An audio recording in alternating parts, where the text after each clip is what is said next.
Ada apa?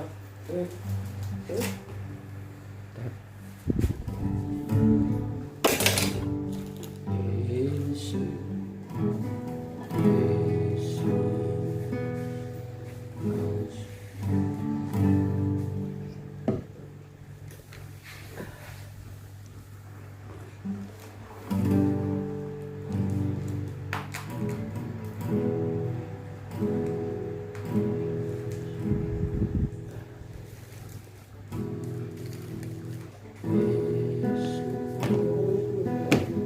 Kau sungguh baik, Yesus.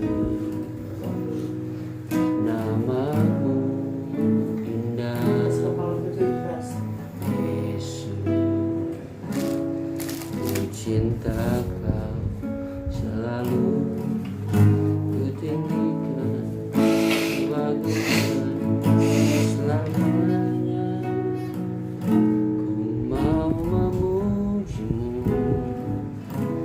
Ku selalu pujimu, mau menyembahmu. Ku selalu sembahmu, Kau yang layak terima semua pujian. Kemuliaan hanya bagi Tuhan. Yesus, Kau sungguh baik. Yesus, namamu indah. Yesus, ku cinta Kau selalu, ku tinggikan, ku agungkan selamanya. Ku mau memujimu, ku selalu pujimu, mau menyembahmu.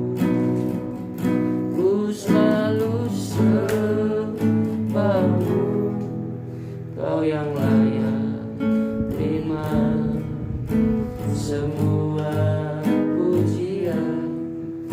Kemuliaan hanya bagi Tuhan. Ku mau memujimu, ku selalu pujimu, mau menyembahmu. Ku selalu sembahmu, Kau yang layak terima semua pujian. Kemuliaan hanya bagi Tuhan. Oh, Bapa kami yang berada di dalam surga, Bapa yang kami panggil Engkau di dalam nama Tuhan Yesus Kristus. Pagi hari ini Tuhan kami datang kepadamu. Kami mengucap syukur dan berterima kasih buat pimpinan penyertaan-Mu dalam kehidupan kami. Di tengah-tengah peristirahatan sepanjang malam Engkau telah menjaga, melindungi kami. Sehingga pagi hari ini kami boleh bangun dengan keadaan tubuh yang sehat. Kami masih boleh menghirup udara yang segar lagi pada pagi hari ini. Kami tahu ini semata-mata terjadi oleh karena kasih dan kemurahan-Mu dalam kehidupan kami. Itulah sebabnya Tuhan, sebelum kami melakukan segala kegiatan aktivitas kami sepanjang hari, kami datang menyerahkan seluruh kehidupan, keluarga, pelayanan ke dalam tangan-Mu. Biarlah Tuhan tetap mengambil alih dan menguasai kami, agar langkah-langkah yang kami ambil pada sepanjang hari ini benar-benar boleh berkenan kepadamu. Pagi hari ini Tuhan, seberapa kami yang ada, kami rindu datang kepada Engkau untuk bersekutu dengan Engkau. Kami perlu firman-Mu ya Tuhan, karena kami tahu bahwa tanpa firman-Mu sia-sia kehidupan kami di dalam dunia ini. Oleh karena itu kami butuh Engkau, kami butuh firman-Mu yang boleh mengarahkan kami, membawa kami pada jalan yang benar, agar kami semakin hari semakin mengerti rencana Tuhan di dalam kehidupan kami. Oleh sebab itu Tuhan, pada pagi hari ini mari Engkau kuduskan hati kami, agar firman Allah yang boleh kami dengar sebentar dapat memberikan kekuatan bagi kami untuk kami bisa bertahan hidup di dalam kami melayani pekerjaan-Mu. Hamba-Mu yang Engkau percayakan untuk menyampaikan firman-Mu, biarlah urapan khusus turun kepada hamba-Mu, hikmati dia dengan hikmat surgawi, agar firman Allah yang dia boleh sampaikan, yang kami boleh dengar pada pagi hari ini, menjadi satu kekuatan bagi kami di tengah-tengah kami menjalani hidup di dalam melayani pekerjaan-Mu di tengah-tengah dunia ini Tuhan. Terima kasih Tuhan, Engkau sungguh baik dan sangat baik dalam kehidupan kami. Oleh karena itu ya Tuhan, pada pagi hari ini kami mau datang mendekatkan diri kepada Engkau dan mau belajar dari firman-Mu. Kuasa-kuasa kegelapan, roh-roh mengantuk, roh-roh acuh-acuh yang tidak mau bersekutu dengan Engkau, kami tahu itu adalah iblis yang coba mengganggu kami. Oleh karena itu kami bersatu hati memanggil nama-Mu, dan kami mau tengking segala kuasa kegelapan itu. Hanya di dalam nama Tuhan Yesus Kristus, setan kau keluar. Darah Tuhan Yesus Kristus yang berkuasa bicara dulu cedesai. Terima kasih Tuhan. Kami akan buka acara Beston kami pada pagi hari dan kami alaskan di dalam nama Tuhan Yesus Kristus yang menjadi Tuhan dan Juru Selamat kami. Haleluya, haleluya, amin. Amin. Puji Tuhan. Kita buka 1 Tesalonika 4. 1 Tesalonika 4 ayat yang pertama.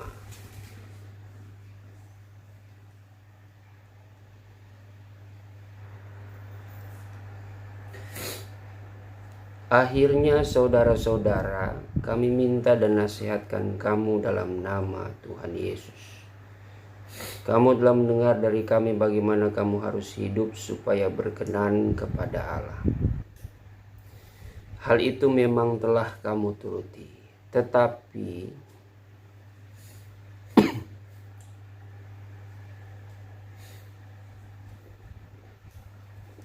Tetapi baiklah kamu melakukannya lebih bersungguh-sungguh lagi. Kamu tahu juga petunjuk-petunjuk mana yang telah kami berikan kepadamu atas nama Tuhan Yesus. Karena inilah kehendak Allah, pengudusanmu, yaitu supaya kamu menjauhi percabulan, supaya kamu masing-masing mengambil seorang perempuan menjadi istrimu sendiri dan hidup di dalam pengudusan dan penghormatan, bukan di dalam keinginan hawa nafsu, seperti yang dibuat oleh orang-orang yang tidak mengenal Allah. Dan supaya dalam hal-hal ini orang jangan memperlakukan saudaranya dengan tidak baik atau memperdayakannya. Karena Tuhan adalah pembalas dari semuanya ini, seperti yang telah kami katakan dan tegaskan dahulu kepada kamu. Ayat 7, Allah memanggil kita bukan untuk melakukan apa yang cemar, melainkan apa yang kudus. Karena itu siapa yang menolak ini bukanlah menolak manusia, melainkan menolak Allah yang telah memberikan juga rohnya yang kudus kepada kamu.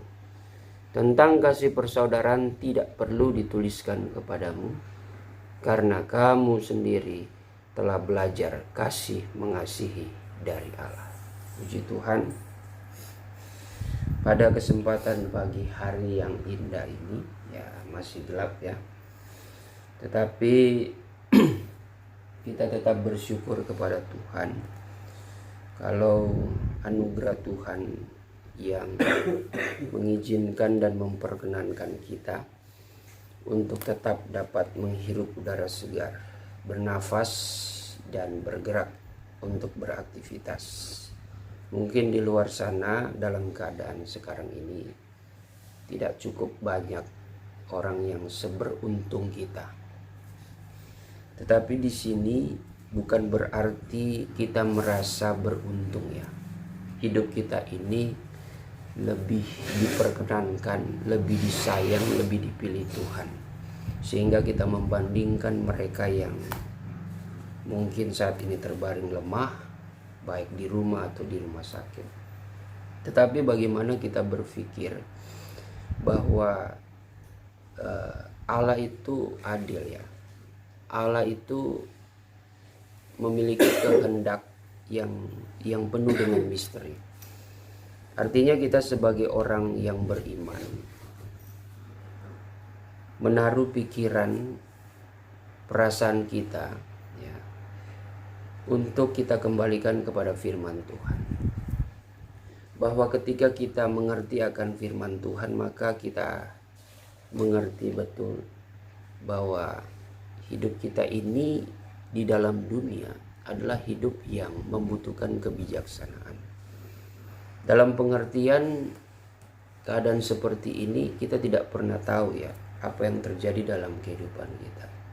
Yakobus 4 di situ mengajarkan kepada kita bahwa dalam merencanakan segala sesuatu di hari depan itu, kita harus bertanyakan kepada Tuhan, memohon agar Tuhan ya memberikan kekuatan menyertai kehidupan kita, karena kita tidak tahu hidup kita itu seperti uap yang kelihatan sebentar saja, habis itu lenyap. Jadi mengalami keadaan sekarang ini, saudara, jangan juga kita yang masih dapat bernafas lega, kita ini seolah-olah luput ya, dan merasa paling beruntung dari orang lain. Tapi dalam diri kita bukan berarti juga kita berharap kita terjangkit ya sakit penyakit, kita lemah ya, kita jatuh sakit, entah itu dari COVID kah atau dari sakit penyakit lainnya. Artinya secara bijaksana kita berpikiran positif, dan kita berpikir selama kemurahan Tuhan itu terjadi dalam kehidupan kita lewat nafas hidup ya, lewat kekuatan kesehatan, maka itulah kita manfaatkan baik-baik. Toh manusia ditakdirkan untuk mati ya. Tidak ada manusia yang akan hidup selama-lamanya di dunia ini, tidak. Kecuali saudara bertahan hidup sampai ke gerakan besar, yaitu rahasianya mereka yang hidup sampai kepada kegerakan besar, mereka pun ya ada kesempatan. Nah, ini saya mengatakan ada kesempatan bahwa hidup mereka akan diangkat hidup-hidup seperti Nabi Elia ya. Tapi kesempatan ini masih misterius ya, masih misterius juga. Itu semua hanya Tuhan yang tahu ya. Walaupun di pelajaran ditunjukkan ada angkatan yang tidak akan mati sampai kedatanganku. Artinya ya mungkin berbicara tentang mereka akan diangkat hidup-hidup. Saudara bisa kok mengalami itu. Saya percaya tidak ada yang mustahil bagi Allah. Kalau kita hidup seperti Henokh, seperti Elia. Gambaran hidup seperti Henokh dan Elia itu, Henokh itu disebutkan dia selama 300 ya.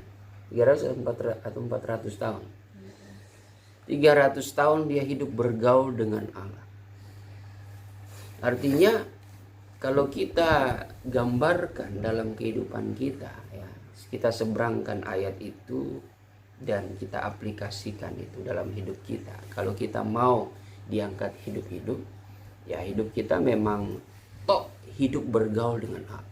Hidup kita mengasingkan diri dari dunia ini, betul-betul berdoa, baca Alkitab ya, mungkin melayani Tuhan. Sudah, yang dilakukan cuma itu saja.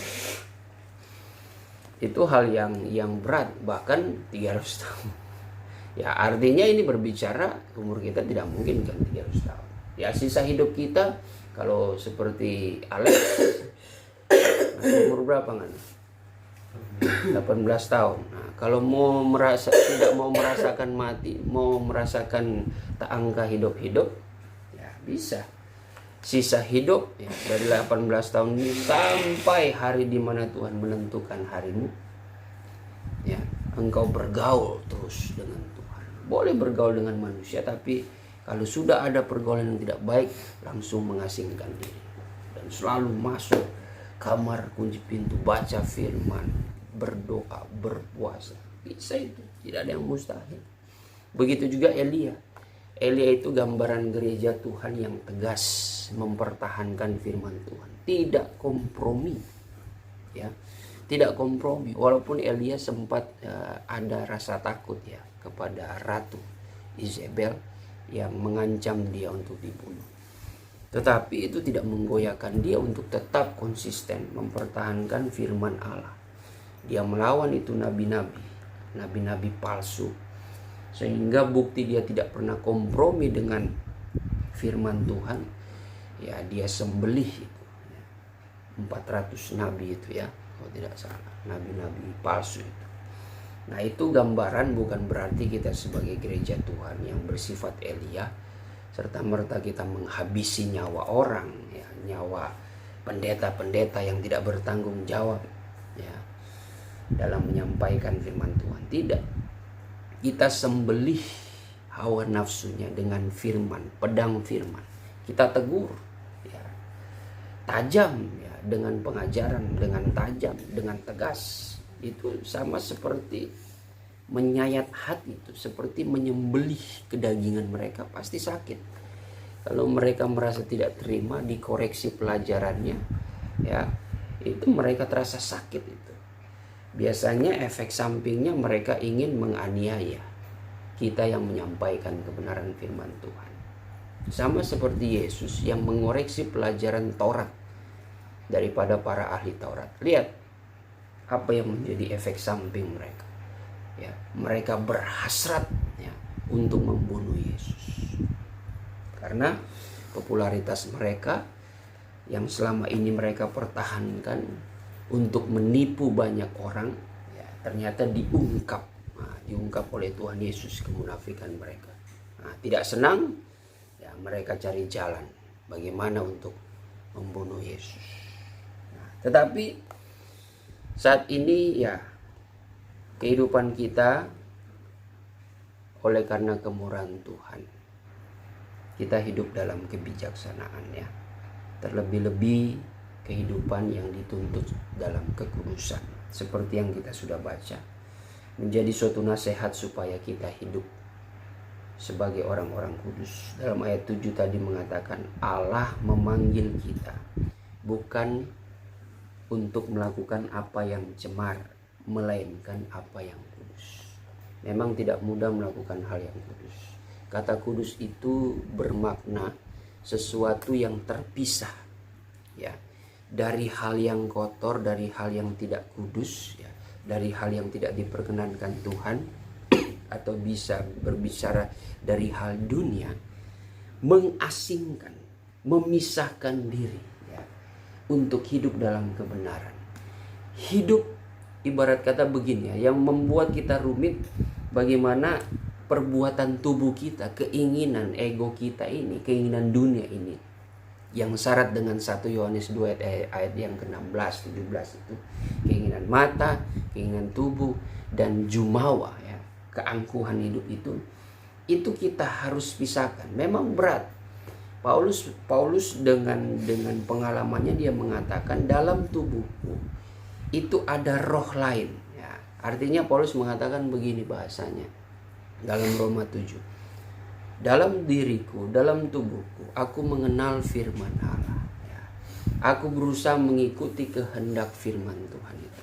Tetapi dalam tubuhku ini juga ada roh lain yang dimana roh itu mencoba untuk melawan kehendak firman Allah itu. Nah, jadi di dalam diri kita ini ada roh lain ya, yaitu tubuh kita. Ya, perbuatan keinginan hawa nafsu itu yang berjuang juga melawan firman Allah, melawan nurani kita, melawan kebenaran itu. Makanya seperti firman Allah kemarin bahwa Paulus pernah mengucapkan di dalam Galatia 20, Galatia 2 ayat 20 bahwa memberikan pengertian kepada kita kalau kita sudah hidup di dalam iman percaya kepada anak Allah, maka hidup kita ini bukannya kita lagi. Berarti kita hidup hanya untuk mempersembahkan ya, yang terbaik bagi Tuhan, melayani firman Tuhan. Artinya apa yang firman Tuhan inginkan kita layani. Itu demi kebaikan kita juga. Cuma memang prosesnya berat, kita bergumul dengan segala keinginan, kehendak hati kita, ya, dengan logika kita juga. Seringkali itu bertentangan. Tapi setiap orang yang mau mengikuti kehendak Tuhan, dia adalah orang yang merdeka. Ya. Dia adalah orang yang merdeka.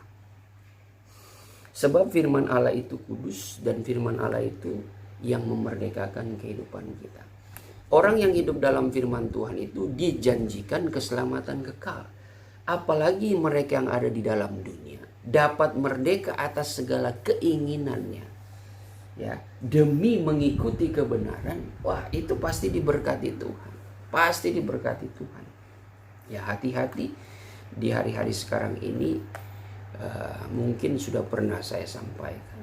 Tekanan lewat masa pandemi ini semakin terasa ya. Rasa takut, rasa khawatir, dan itu menyentuh perasaan khawatir bagi para orang yang berusaha, yang bekerja. Ya, sudah ada orang yang mengeluh sana sini, sudah ada orang yang menjadi pesimis, sudah ada orang yang mencari alternatif, dalam pengertian mereka mencari cara instan. Mereka sudah tidak peduli lagi dengan proses ya. Untuk apa proses? Keadaannya sudah begini. Semua itu masuk akal. Tetapi Tuhan tidak pernah mengajarkan kita untuk melakukan hal-hal yang instan seperti itu. Tuhan sangat mencintai proses. Sebab di dalam proses kita merasakan bimbingan Tuhan yang begitu hangat dalam kehidupan kita. Dalam proses Tuhan mengajarkan kita banyak hikmat, banyak hal yang akan menjadi kesaksian kita nanti ketika kita sudah berhasil, ketika kita sudah mengalami kemenangan. Tapi orang yang tidak menyukai proses ya sudah, dia tidak akan ada kesaksian. Kesaksiannya di hari mendatang hanyalah dusta. Kalaupun dia berkata, oh puji Tuhan saya begini, pertolongan Tuhan ya. Padahal alternatif semua. Itu hanya menjadi dusta. Tapi kalau kita betul-betul setia bertekun dalam melayani Tuhan, dalam bekerja, dalam berusaha. Ya, secara manusia bahkan secara logika kita berpikir, aduh Tuhan, sepertinya saya ini orang yang paling sial. Jangan seperti itu. Hidup dalam Tuhan, kita selalu mengukur dengan firman Allah. Ya. Saudara, ya seperti kami melayani ya jemaat yang kelihatan seperti segitu saja. Ya. Ya, dipengaruhi dengan jemaat gereja-gereja yang kita sebut gereja halaman. Ya, kita tidak perlu cemburu. Ya, karena rahasianya saat ini penuaian untuk gereja halaman memang banyak. Gereja halaman ini adalah rahasianya mereka dapat menjangkau ribuan jiwa untuk dibawa sampai pengenalan. Hanya sampai kepada pertobatan, paling tinggi dibawa sampai kepada baptisan air. Tapi tugas kabar pengantin itu nanti ada masanya. Ada masanya membawa gereja ini masuk lagi ya, lebih jauh lagi mengenal kebenaran, membawa mereka mengerti bahwa keselamatan itu bukan soal baptisan air, tapi sampai kepada anugerah Roh Kudus. Terlebih-lebih buah dari anugerah itu yaitu buah-buah kebenaran, praktek kasih yang membawa sukacita, damai sejahtera. Karena tidak cukup ajaran yang hanya mengajarkan sampai ayo mendorong supaya kita ini dipenuhi dengan Roh Kudus. Itu betul firman Tuhan. Itu perintah Tuhan. Tapi kalau cuma mengajarkan seperti itu, namun teladan hidup kita yang mengklaim diri kita ini katanya dipimpin Roh Kudus tetapi tidak ada buahnya, tidak ada praktek kasih, tidak ada praktek yang membawa sukacita, damai sejahtera, tidak ada praktek kesabaran, tidak ada praktek kebaikan, kelemah lembutan, kemurahan, penguasaan diri, itu sia-sia. Jadi baptisan roh, orang yang penuh roh itu tidak menjamin dia masuk sorga. Kalau saya katakan baptisan roh, baptisan air dan baptisan roh bagian dari keselamatan. Salah satu struktur yang membawa kita untuk menerima keselamatan. Tetapi yang harus kita lewati, kita harus alami. Karena yang menentukan kita masuk sorga itu adalah kita mengeluarkan buah kebenaran. Bukti kita mengeluarkan buah kebenaran itulah kehidupan yang kudus. Kehidupan yang mengikuti kehendak Allah. Bukan kehidupan yang mengikuti keinginan manusia kita. Kehidupan yang mengikuti kehendak Roh Kudus yang sudah dibaptiskan, dimeteraikan dalam hidupnya. Bukan yang sudah penuh roh tapi masih mengikuti kehendak hati kita. Bukan. Nah, makanya kita sebagai gereja Tuhan saat ini kita dituntut suatu kekudusan. Ya, hati-hati dengan keadaan sekarang ini. Ya, ini sangat nyata. Ya, tapi di lain sisi ya kita bisa berkata bahwa ada juga orang yang memanfaatkan di masa-masa sukar seperti ini.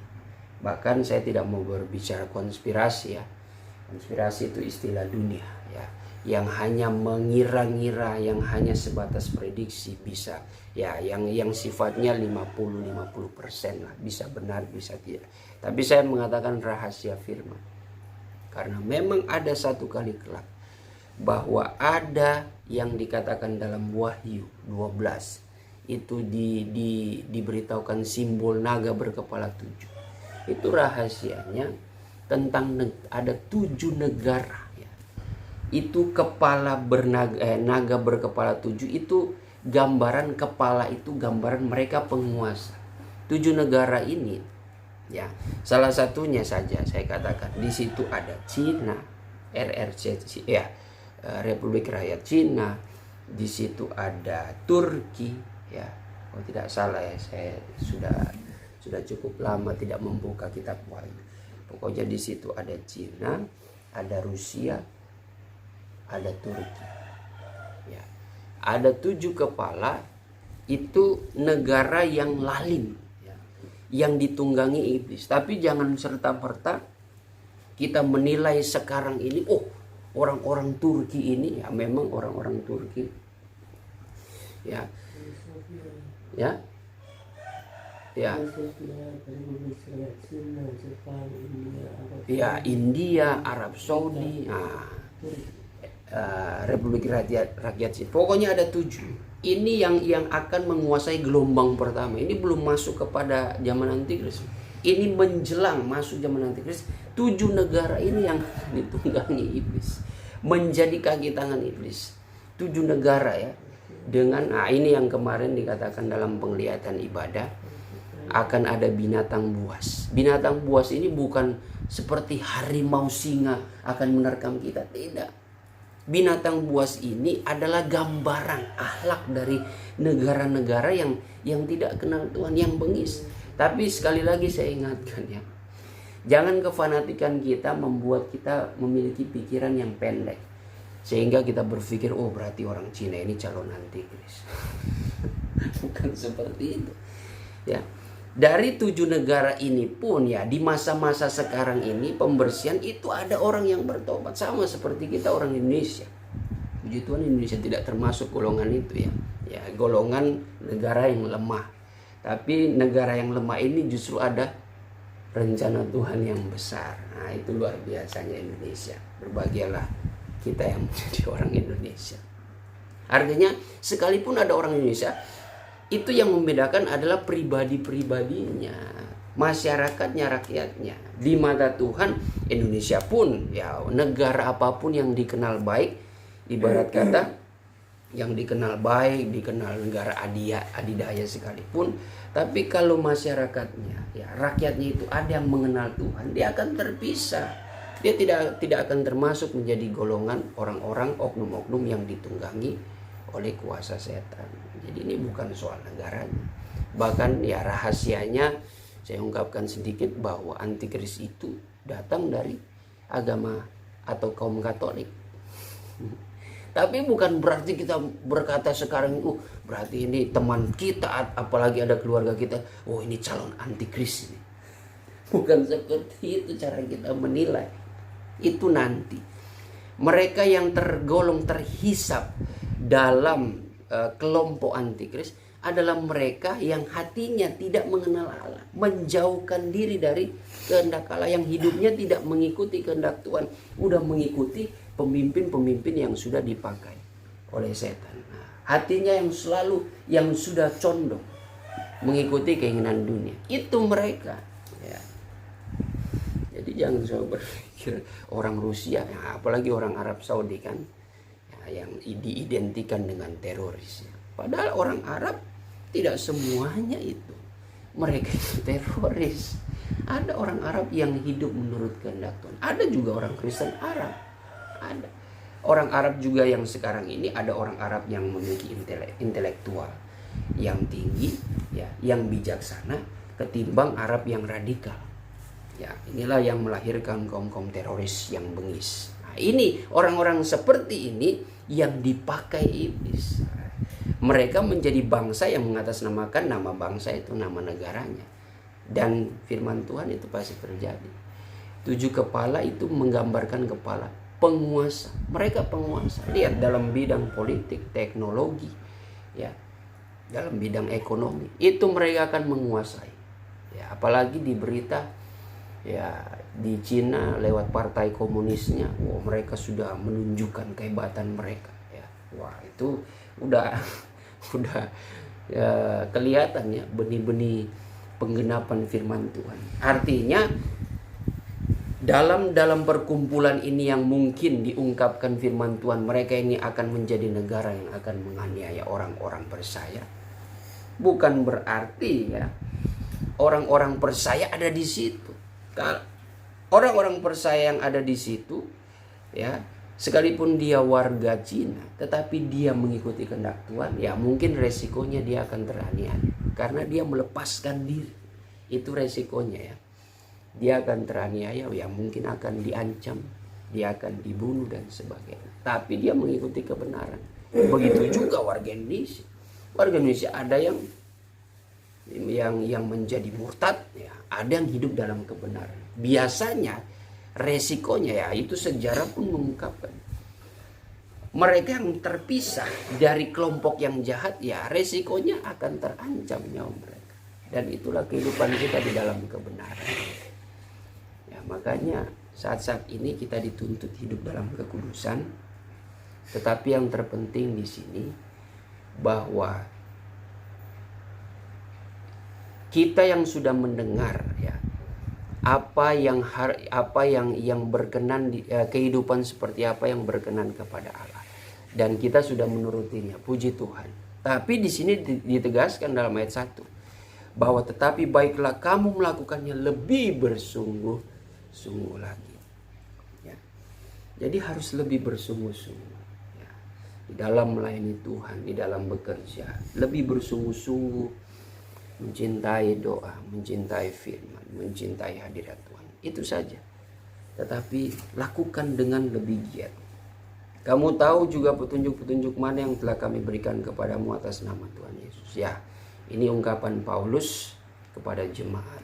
Begitu juga ya menggambarkan ungkapan kami, ya, sebagai hamba Tuhan yang sudah kami berikan, ajarkan petunjuk-petunjuk ilahi, karunia penglihatan, petunjuk lewat karunia nubuatan, petunjuk lewat firman Tuhan dan pengajaran.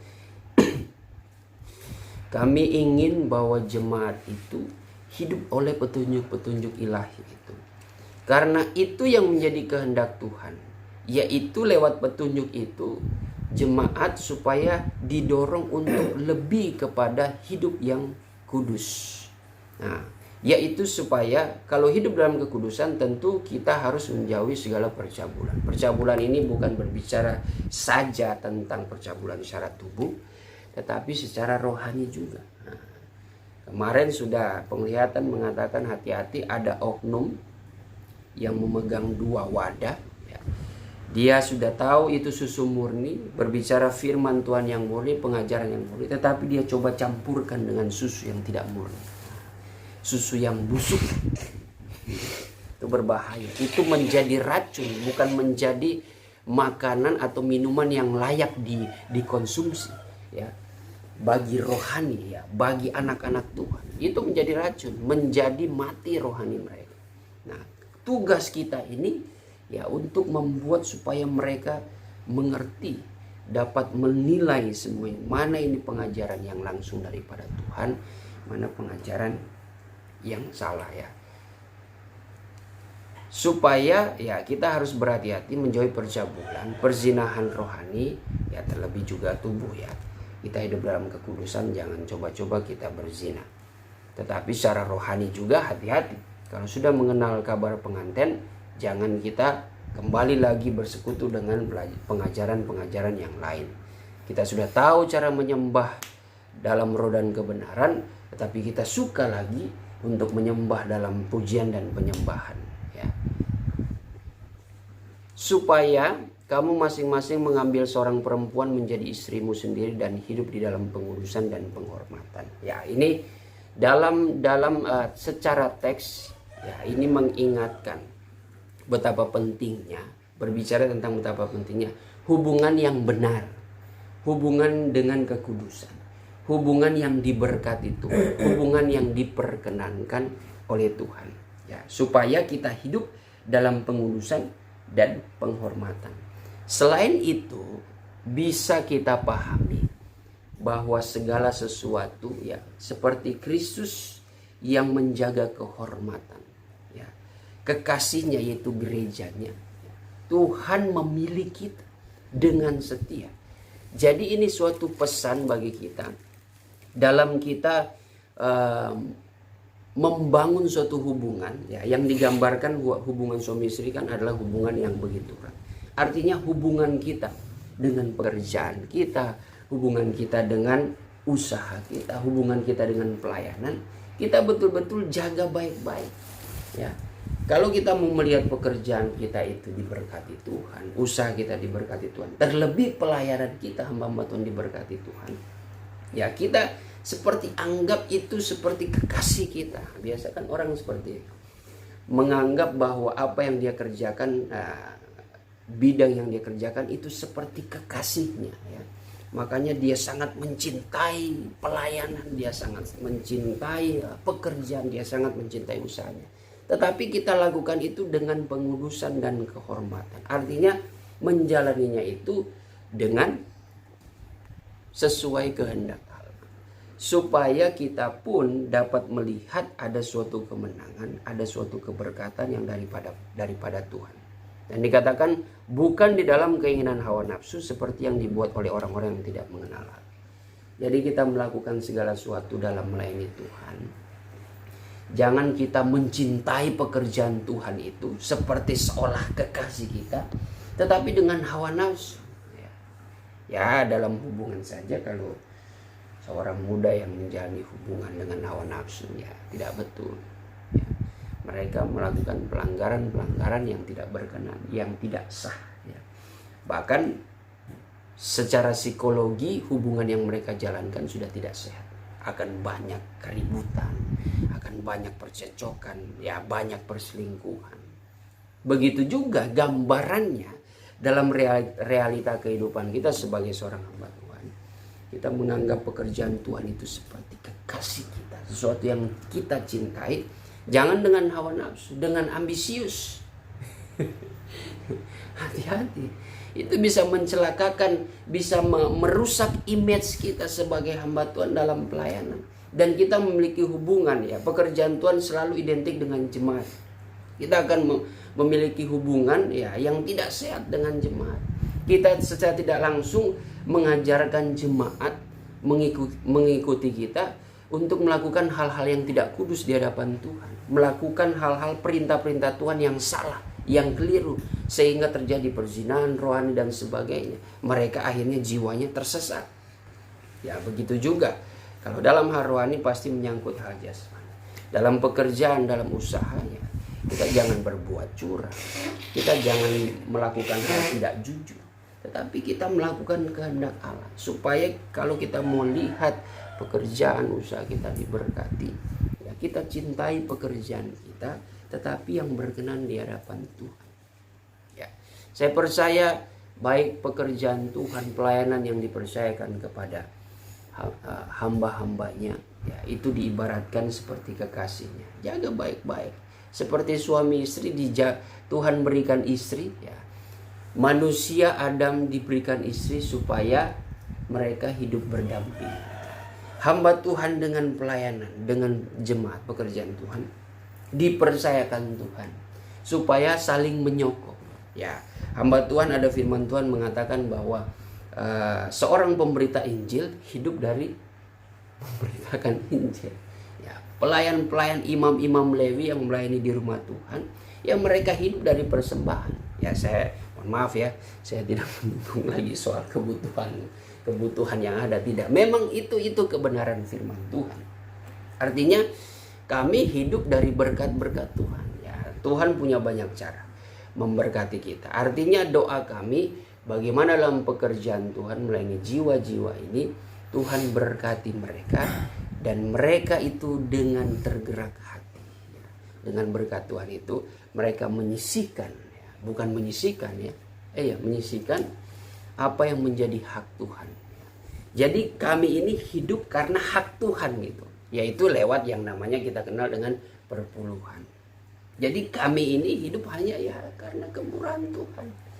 Karena kemurahan Tuhan. Jadi kami tidak hidup karena ini merupakan harus memberikan perpuluhan karena itu milik kami. Nah, bukan seperti itu. Tidak. Tapi karena milik Tuhan, makanya kami hamba Tuhan mendoakan, Tuhan, Engkau lihat Engkau lihat umatmu yang sudah memberikan perpuluhan yang merupakan hak. Kita ambil, kita doakan. Nah, tetapi itu diperintahkan Tuhan, itulah yang menjadi kebutuhan bagi imam-imam yang melayani dalam rumah Tuhan. Tuhan tidak butuh materi dunia, tidak. Yang Tuhan lihat itu hatinya yang memberi. Itu dulu.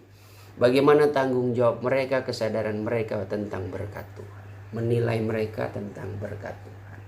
Kalau soal materi, untuk apa mau dipersembahkan? Mau dahulu itu korban lembu, jantan dan sebagainya? Tidak. Bukan Tuhan itu makan domba, bukan Tuhan itu membutuhkan duit. Tidak. Tuhan lihat persembahan dari hatinya. Nah, itu persembahan yang diinginkan Tuhan. Nah, jadi itulah kehidupan kita. Ya, saat pagi hari ini sebelum kita menjalani aktivitas, kita dipanggil untuk memiliki kehidupan yang kudus, bukan menjadi orang yang berbuat cemar ya. Ya. Tentang kasih persaudaraan tidak perlu dituliskan kepadamu karena kamu sendiri telah belajar kasih mengasihi dari Allah. Ini ungkapan Paulus kepada jemaat Tesalonika yang sudah lahir baru daripada air dan roh. Standar gereja Tuhan, gereja mula-mula, mereka sudah tahu itu hidup kasih persaudaraan. Ya, apalagi itu kan merupakan ciri ya dari sidang jemaat Philadelphia. Mereka sudah tahu hidup kasih persaudaraan karena itu merupakan buah dari pekerjaan Roh Kudus yang telah termeterai dalam kehidupan gereja mula-mula. Kita lihat saja dalam kehidupan berjemaat di dalam Kisah 2 dan Kisah 3. Kisah 2, Kisah 4. Seperti apa mereka hidup dalam kebersamaan, dalam kasih dan persaudaraan. Apa yang membuat mereka yang merasa kaya, mereka menjual, mereka hasil jualnya itu mereka berikan untuk kepentingan bersama. Tidak ada yang membuat mereka tergerak seperti itu untuk hidup sama berdiri, sama duduk sama rendah, ya. Mereka tidak mau dianggap lebih dari yang lain. Ya, mereka ingin hidup setara dengan cara menjual tanah mereka dan mereka mempersembahkan kepada para rasul, dan bukan untuk membuat kehidupan rasul-rasul menjadi mewah, tapi demi kepentingan pekerjaan Tuhan. Mereka berikan itu karena demi perjalanan penginjilan para rasul-rasul supaya banyak jiwa dimenangkan. Semuanya itu pikiran mereka tentang harwani, nggak ada yang untuk ambisi nafsu demi memuaskan diri. Apa yang membuat mereka seperti itu? Karena mereka hidup dalam kasih.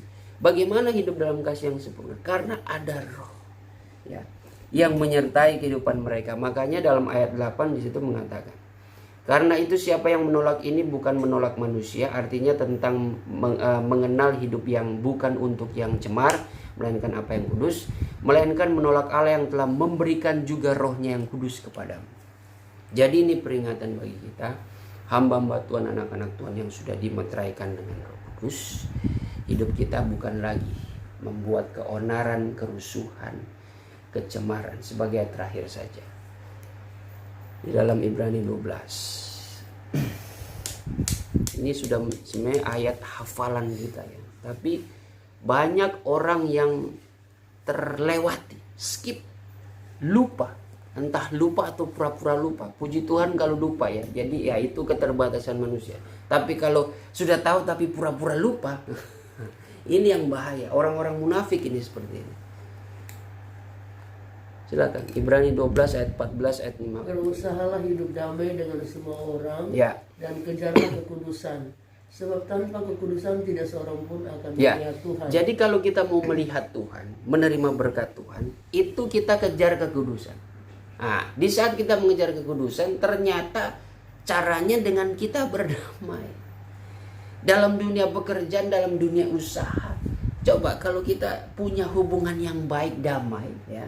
Tidak ada persaingan. Oh, itu kerjasama yang baik itu menguntungkan kita. Ya, dalam pekerjaan Tuhan juga. Kalau ada kerjasama yang baik dengan jemaat, dengan simpatisan, dengan hamba-hamba Tuhan, tidak akan ada suatu keributan, kerusuhan. Justru kita bekerja sama, tidak ada hal yang mencurigakan, ya, tidak ada kemunafikan, ya, tidak ada yang main belakang, tidak ada yang hamba Tuhan satu datang. Tapi karena hubungan yang baik kerjasama, mereka akan memegang prinsip kebenaran. Semua akan berjalan terbuka, transparan. Tidak ada yang ditutup-tutupi, kepura-puraan dan sebagainya. Semua akan berjalan sejahtera, ya, dengan terang-terangan. Dan itu mengundang kemuliaan Tuhan. Kuncinya itu kita berusaha untuk hidup damai. Ya, itu dalam dunia sekuler, terlebih dalam rohani. Terus, jagalah supaya jangan ada seorang pun menjauhkan diri dari kasih karunia Ya. Allah, agar jangan tumbuh akar yang pahit yang menimbulkan kerusuhan dan yang mencemarkan banyak ya, orang. jadi hati-hati. Kita yang sudah mengenal kasih persaudaraan, Paulus katakan kepada jemaat itu, tidak perlu lagi mau seingat pangana, ibarat kata seperti ngoni so tahu dari orang pengajaran dan sebagainya. Ya, kehidupan kami juga sama Tuhan.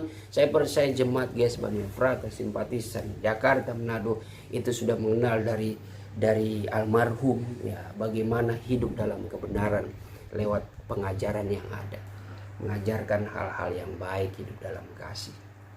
Tentu itu sudah, ya, firman Tuhan sudah hanya sebagai peringatan supaya kita tidak lupa dan terus melakukannya. Tidak perlu lagi diajarkan secara intens ya, walaupun ada jiwa-jiwa yang masih bertumbuh ya. Tapi ya kita yang sudah mengenal kasih, sebenarnya tanda kutip ya nggak perlulah diingatin, udah dewasa pasti udah ngerti. Seperti seorang anak yang kita didik, nasihat waktu anak-anak kita beri terus. Tapi kalau sudah dewasa rasanya gimana ya, orang tua kalau udah segan gitu, apalagi dia sudah mapan ya, sudah diberkati Tuhan. Tentu ya orang tua berharap nasihat-nasihatnya diingatkan, tidak perlu lagi diingatkan, tidak perlu mau kasih tahu, kamu sudah dewasa, kamu tahu apa yang benar, apa yang salah. Nah, kehidupan kita juga seperti itu. Yang Tuhan tuntut bagaimana apa yang kita ketahui, kita lakukan lebih bersungguh-sungguh lagi, supaya di hari menjelang Tuhan datang, kita didapati orang yang hidup dalam damai, hidup dalam kasih, karena iman kita sudah mencapai kepada iman yang berbuah-buah. Kalau kita menjauhi dari kasih itu, maka kita menjadi orang yang hidup dalam akar pahit, penuh dendam, iri, cemburu, nggak bisa melihat orang diberkati, nggak bisa melihat orang itu senang, ya. Semua penuh dengan kedengkian, iri hati.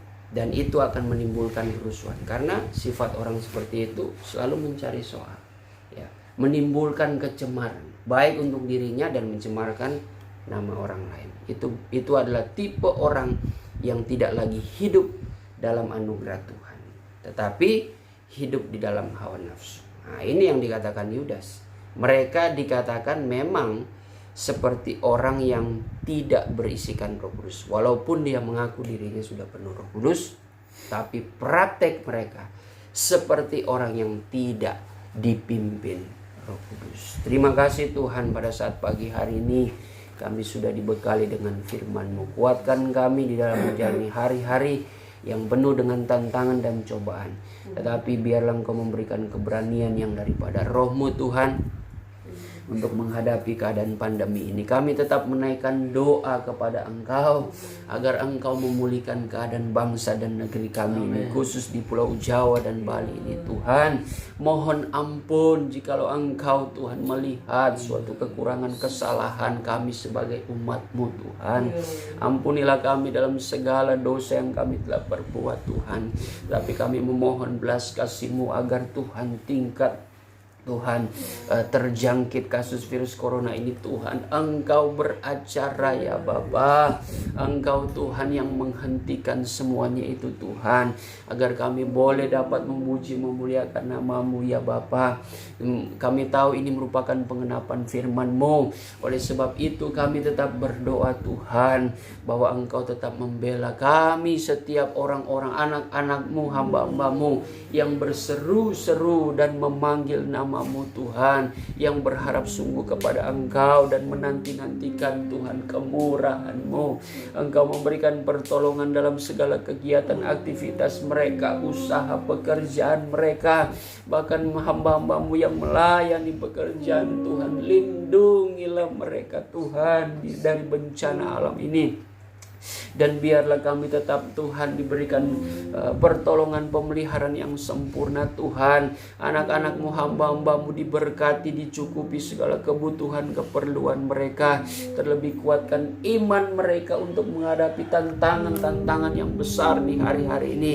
Kami percaya akan ada kemenangan yang besar. Engkau mampu memberkati kami sekalipun Tuhan di masa sulit, sebagaimana Engkau dapat memberkati umat-Mu Israel di padang belantara yang tandus. Engkau dapat memberikan air, memberikan makanan Tuhan. Bahkan Engkau melindungi dan menyertai perjalanan mereka. Setiap pakaian dan kasut mereka tidak menjadi rusak Tuhan, sebab semuanya ada di dalam perlindungan-Mu. Begitu juga Tuhan perjalanan hidup kami Tuhan. Tolong, walaupun di padang belantara dunia yang gersang ini Tuhan, Engkau tetap memelihara kehidupan kami, sebab kami mengikuti tiang awan dan tiang api, yaitu mengikuti kehendak Roh-Mu dan firman-Mu Tuhan, agar kami tetap dipelihara oleh-Mu. Diberkatilah jemaat-Mu Tuhan, simpatisan yang berkerinduan baik, yang setia kepada Engkau. Hamba-hamba-Mu juga yang melayani pekerjaan-Mu diberkati oleh Tuhan. Bahkan kaum keluarga kami juga diberkati oleh-Mu Tuhan. Terima kasih atas nasihat firman-Mu Tuhan, yang mengingatkan kami untuk lebih bersungguh-sungguh lagi atas apa yang sudah kami ketahui, pelajari dan kami terima lewat firman dan pengajaran ini Tuhan.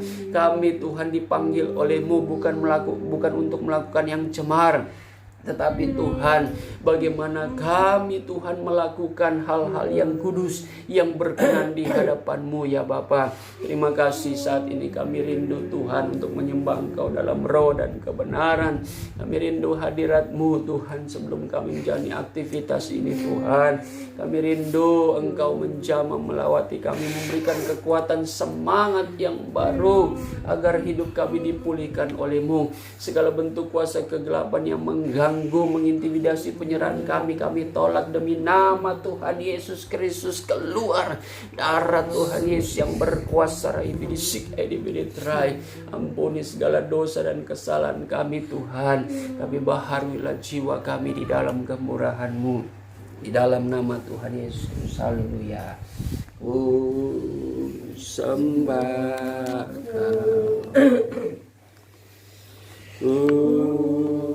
sembah Engkau yang layak untuk sembah. Ku sembah Kau, ku sembah Kau.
Aku akan ada yang aku ada.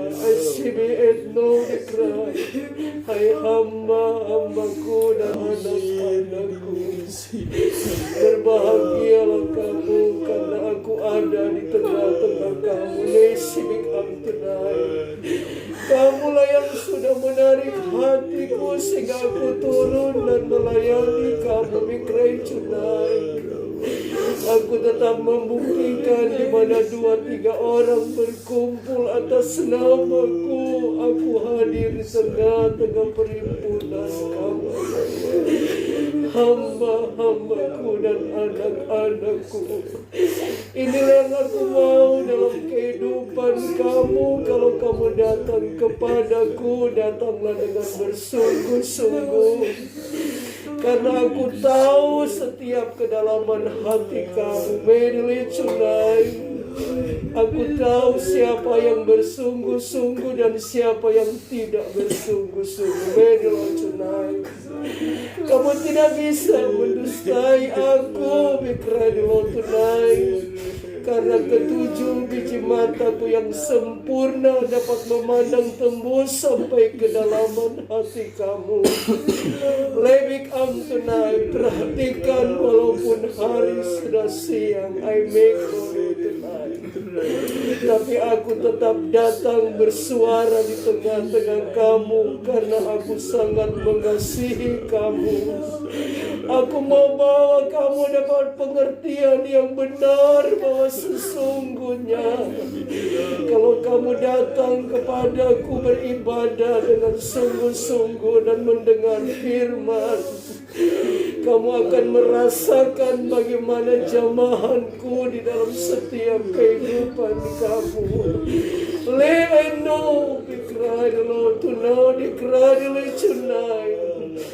Waktu-waktu yang aku berikan, hai hambaku dan anak-anakku, pergunakanlah dengan sebaik-baiknya. Karena ada satu waktu kamu tidak bisa berkumpul seperti ini, tapi saat ini kamu masih bisa berkumpul mendengar firman dan suaraku. Ini satu tanda aku masih mengasihi kamu. Sebab itu berbahagialah bagi kamu yang sudah mendengarkan firmanku, karena firmanku itu adalah aku sendiri. Aku telah meminjam bibir mulut hambaku untuk menyampaikan isi hatiku kepada kamu, supaya di hari-hari ini di mana aku memanggil kamu bukan untuk melakukan perkara yang cemar, melainkan perkara yang kudus. Karena itu sangat menentukan keselamatan kamu ketika aku datang menjemput gerejaku. Kamu di dalam keadaan siap dan hidup benar bersih di hadapanku. Hambaku dan anak-anakku, adakah kamu mengerti itu? Dan aku mau kamu bersungguh-sungguh waktu-waktu yang ada di hari-hari ini. Pergunakan untuk mencari aku, dan mintalah rohku menguasai, memenuhi kehidupan kamu. Karena itu sangat menentukan ketika aku datang menjemput gerejaku. Tidak ada satu yang tertinggal, tapi semua akan mengalami keangkatan. Sebab itu lebihlah kamu bersungguh-sungguh mencari aku, dan lakukanlah setiap firman yang aku telah sampaikan kepada kamu. Aku tidak mau kamu menjadi pendengar yang setia saja, Tapi jadilah kamu pelaku firman. Nesbik amtenai. Buanglah segala hal-hal yang tidak aku kehendaki dalam hidup kamu. Tapi biarlah kamu menerima pengajaran firman yang dapat memberikan pertumbuhan dalam hidup kamu. Pertumbuhan rohani ini sangat menentukan. Kamu boleh mengalami suatu keangkatan gereja. Hambaku dan anak-anakku, waspadalah kamu di hari-hari ini. Tidakkah kamu tahu apa yang terjadi di dalam dunia itu aku izinkan karena aku memulihkan keadaan gerejaku. Medelitna, supaya mereka lebih tetap berharap dan mencari aku dengan sungguh-sungguh, serta mau meninggalkan perbuatan-perbuatan yang tidak berkenan. Tapi aku ingatkan kepada kamu, waspada bagi kamu yang sudah tahu dan mengerti, tapi kamu melupakan dan tidak mau melakukan. Sibik amtenai, sangat berbahaya bagi kamu. Sibik hambaku dan anak-anakku, tetaplah kamu giat semangat dalam melayani pekerjaanku, karena aku akan melakukan sesuatu di tengah-tengah dunia ini sesuai dengan penggenapan firman. Ada satu masa kamu tidak bisa berbuat apa-apa. Di mana aku akan mengerimkan kelaparan dan kehausan dalam dunia ini. Bukan lapar akan roti dan air minum, tapi lapar akan kebenaran firman-Ku. Masih pintu kebenaran terbuka di hari-hari ini. Carilah aku dengan sungguh-sungguh. Lesibik amtenadikrai. Jadilah kamu berkat di tengah-tengah dunia ini. Bisat nodikrai. Ubahkanlah hidup kamu menjadi hidup yang berkenan dan menjadi berkat bagi banyak orang. Lehesik ada mau tenang. Jangan kamu takut hanya hambaku dan anak-anakku. Segala sesuatu di tengah-tengah masa yang sukar ini, aku berjanji aku tetap menolong dan memudahkan segala sesuatu yang kamu perlukan. Ayo dibawa tunai dikerai. Layanilah pekerjaanku dengan sungguh-sungguh. Jangan lihat keadaan dunia yang terjadi. Bet no dikerai. Tapi lihatlah aku yang akan bekerja dalam hidup kamu. Resik adu botunai. Aku yang memanggil, aku yang bertanggung jawab dalam hidup kamu. Masa depan kamu ada di dalam tanganku. Be'eni dilis adu botunai. Aku akan mengirimkan berpasukan malaikat surgaku. Bikrai dulu tunai. Yang senantiasa mengawali kamu, menjaga, melindungi kamu. Resik adu botunai. Mengertikah kamu? I love it amtenadikrai. Layanilah pekerjaanku dengan sungguh-sungguh. Sejahtera dan berbahagialah kamu yang sudah mendengarkan suara aku bikrai tunai. I love tunadikrai. Terpujilah I dikantu nodikrai. Kau menguatkan iman kami Tuhan, untuk kami menjalani hari-hari yang penuh dengan tantangan. Kami percaya kami akan mengalami kemenangan yang daripada-Mu Tuhan. Pada saat ini kami berdoa untuk setiap jemaat-Mu Tuhan, anak-anak-Mu, hamba-hamba-Mu yang mengalami kelemahan tubuh oleh sakit penyakit. Engkau yang akan memberikan pemulihan, kesehatan, kesembuhan yang daripada-Mu. Biarlah kuasa bilun-Mu yang ajaib mengalir di dalam setiap organ-organ tubuh mereka Tuhan, dan akan memberikan kekuatan yang baru, kesembuhan dalam kehidupan mereka Tuhan. Terlebih Engkau memulihkan keadaan mereka, agar mereka Tuhan boleh mengalami kesehatan dan dapat beraktivitas sebagaimana mestinya Tuhan. Biarlah kuasa penyakit itu Tuhan telah Engkau angkat dari tubuh mereka dan menggantikan dengan kesehatan mujizat yang daripada-Mu. Terima kasih Tuhan. Diberkatilah dalam segala kegiatan usaha yang kami lakukan pada saat ini Tuhan, sebagian besar dari rumah, Kau tetap memberikan hikmat, Engkau memberikan Tuhan pikiran yang positif, semangat, gairah Tuhan untuk menjalani hari-hari ke depan ini di masa-masa Tuhan PPKM ini lewat kebijakan pemerintah. Biarlah kami Tuhan mengikuti peraturan ini Tuhan dengan setia, dengan taat sebagai warga negara yang menghormati pemerintah yang merupakan wakil Allah. Biarlah kami boleh senantiasa menjalannya dengan hikmat yang daripada-Mu. Terima kasih Tuhan, segala kebijakan pemerintah, bantuan dana sumbangan dari pemerintah Tuhan, Kau mengenal usaha pemerintah bagi rakyat kami Tuhan. Engkau yang akan memberkati Tuhan bangsa dan negeri kami ini Tuhan. Engkau yang akan Tuhan membela, Engkau yang akan meluputkan kami dari bencana pandemi ini ya Bapa. Kalau ini merupakan Tuhan rencana-Mu memulihkan gereja-Mu, kuatkanlah kami untuk melewati badai cobaan ini Tuhan. Kami tetap serahkan Tuhan pemerintah kami, presiden kami, wakil presiden diberikan kekuatan kesehatan, para menteri Tuhan diberikan kejujuran Tuhan, diberikan Tuhan keadilan, roh takut akan Engkau. Para pejabat tinggi sampai pemimpin yang terbawah diberkati Tuhan dengan hikmat kebijaksanaan daripada-Mu, agar tiada Tuhan kepentingan-kepentingan pribadi mereka lakukan Tuhan dengan hal-hal yang tidak berkenan, tetapi mereka Tuhan boleh menjalannya dengan penuh tanggung jawab yang hanya untuk kepentingan rakyat, kepentingan bangsa Indonesia ini Tuhan. Terima kasih Tuhan. Berikanlah kesehatan bagi mereka semua Tuhan, bahkan setiap orang, anak-anak-Mu, hamba-hamba-Mu, kaum kerabat kami Tuhan, bahkan keluarga kami yang mungkin terjangkit COVID-19. Kami berdoa bagi mereka agar Engkau menguatkan iman mereka, agar mereka bangkit Tuhan dari kelemahan. Mereka beriman melawan segala Tuhan sakit penyakit itu dengan beriman akan kuasa-Mu yang terjadi, memberikan kesembuhan Tuhan.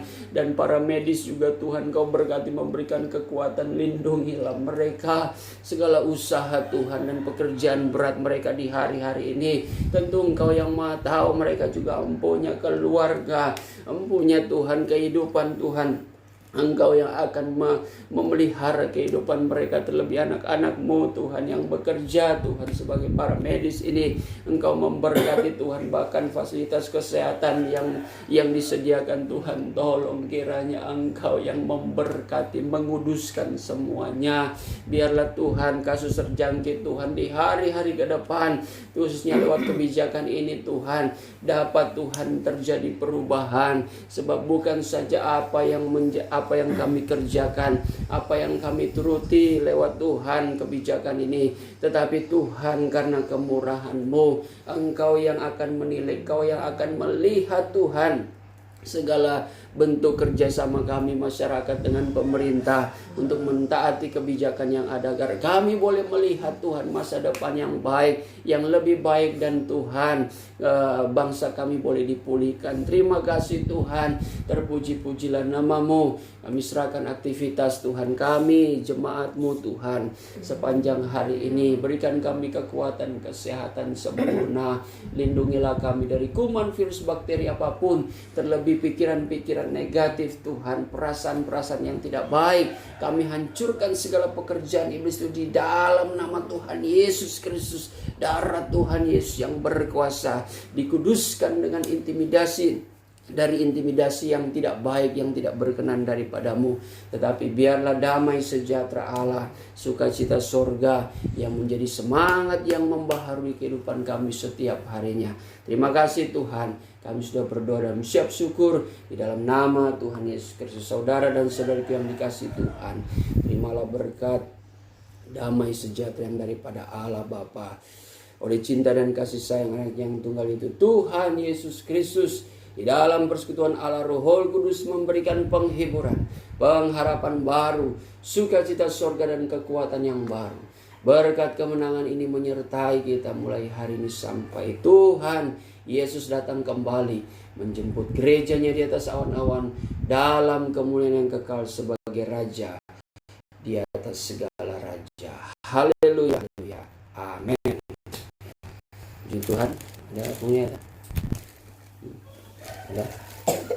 Tuhan, saya ingin sampaikan kemuliaan yang saya nampak tadi waktu masuk dalam doa dan penyembahan. Saya melihat bahwa seperti ada satu sinar dari ujung sana, tiba-tiba kok itu berbentuk seperti apa namanya, berbentuk seperti bintang. Dan waktu itu bintang turun, saya lihat tempat ini menjadi terang, dan saya lihat bahwa Tuhan turun itu dengan lewat ada seperti tangga, tapi tangganya emas, dan dia turun pelan-pelan dan turun tempat ini. Dan dia di tangannya saya melihat ada Alkitab, dan dia taruh di meja. Dari meja sini tengah ada tiba-tiba ada seperti tongkat ya. Dan kemudian saya lihat ada salib. Pokoknya di meja itu ada 4 macam dia. Alkitab, tongkat, dan salib saya lihat ada di situ. Kemudian bintang, ada bintang yang tadi saya lihat salib itu ada di meja. Dan itu semua pada berteman. Dan Tuhan berhadapan kepada kita. Dia katakan, seperti ini aku mau ketika kamu datang kepada kamu mempersembahkan hidup sungguh-sungguh dan penuh penyerahan kepadaku. Tuhan katakan begitu. Karena ingat, dan suatu saat kamu tidak akan bisa berkumpul seperti ini. Nah, waktu-waktu yang aku berikan, Tuhan katakan, aku mau supaya kamu pergunakan dengan sebaik-baik dan hidup selalu bergaul erat dengan aku. Kemudian saya lihat ayat tadi yang 1 Korintus 4 itu bukan di meja. Dan Tuhan katakan, tetaplah kamu berdiri di atas kebenaran. Tuhan katakan begitu, karena hanya itu yang menjadi pegangan kamu, dan kuasa itu yang perlu kamu alami dalam hidup kamu, agar kamu selalu ada hubungan erat dengan aku. Pergumulan yang erat ini menentukan kamu akan menerima sesuatu janji-janjiku itu bahwa Tuhan. Kemudian setelah itu bilang, saya lihat bahwa keadaan dunia yang ada, Tuhan tunjukkan bahwa memang semua pada keadaan sibuk ya, tapi banyak orang yang bermasa bodoh. Tapi Tuhan katakan, aku datang, aku mau menyelamatkan mereka ketika mereka mendengar suaraku. Kata Tuhan, mereka akan melihat ada sesuatu yang Tuhan kerjakan. Yang terjadi sekarang itu Tuhan izinkan supaya orang tetap mencari Tuhan dan percaya bahwa aku akan menyertai mereka, dan mereka harus minta kekuatan, yaitu roh yang daripadaku. Karena roh yang aku taruh kepada kamu bukan roh penakut, tapi roh kuasa kasih memerintahkan diri. Jadi perlu Roh Kudus itu ada dalam hidup kita. Dan Tuhan katakan, kalau kamu ada di dalam aku berjanji aku tetap senantiasa menyertai kamu, dan aku bertanggung jawab. Itu kata Tuhan yang terakhir. Dan kemudian diangkat tangan di depan sini, dan dia katakan, damai sejahtera kepada kamu. Ini sekian pernyataan yang saya nampak. Saya saksikan ini hanya di dalam nama Yesus. Ya, puji Tuhan, ada terang, ada meja. Terang berbicara kemuliaan Tuhan, ya, kehadiran Tuhan yang ditunjukkan, yang dapat dilihat lewat karunia penglihatan.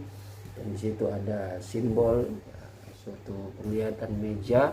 Di atas meja ada 4 benda: Alkitab, tongkat, bintang, dan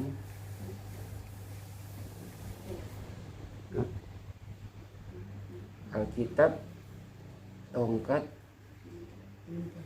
bintang, dan salib. Ya, dan salib ya. Ya, meja berbicara hati kita tentu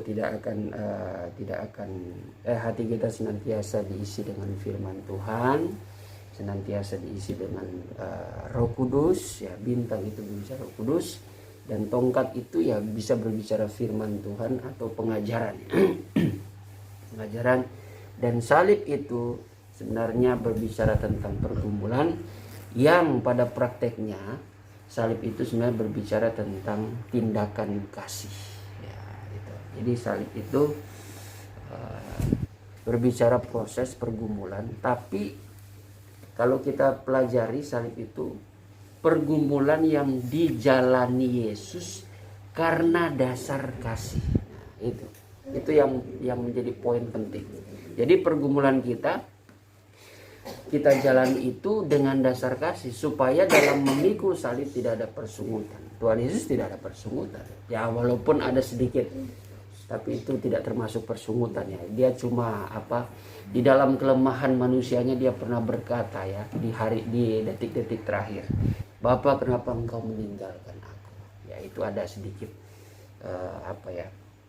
kegelisahan hatinya, karena dia merasa tadinya waktu dia habis dibaptis, dia bertemu di gunung ya, ketika dia berpuasa di gunung, 2 kali Allah mengatakan bahwa inilah anak yang kukasihi, kepadanya lah aku berkenan. Tetapi ketika dia mengalami penderitaan, dia merasa seperti tersisihkan. Dia merasa seperti Bapa tidak mengasihi dia lagi. Karena dia mengalami penderitaan. Yaitu yang bicara manusianya Yesus ya. Tapi secara roh, secara ilahi, dia menjalankan tugas. Dia menerima semuanya itu karena dia mengasihi saya dan saudara.